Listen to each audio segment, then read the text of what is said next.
Можно еще построить заводы по переработке ядерных отходов, и тогда уже будет всем хорошо.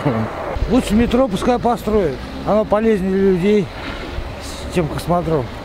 Айга барабыз, будем делать турмуш начаррак, андай бетерек икән.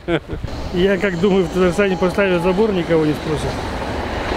И построят, потом забор откроют, будет Байконур татарский, маленький. Вот и все. Тут үзүчүлөр Казакстандар бізден акча алып ята бит акайыр. Біз аларбыз алардан акчаны күбрәк, безгә лучше булыр. Космодром ул бик чыганаклай бер, аның киреше буламы, юкмы? Аның өчен бик зур чыгымнар таләп ителә.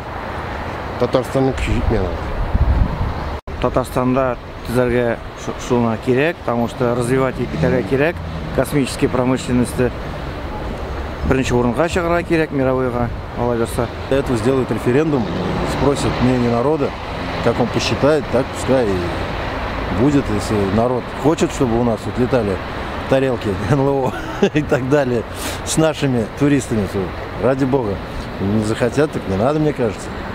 Я против, потому что я считаю, что это очень плохо скажется на экологии нашей.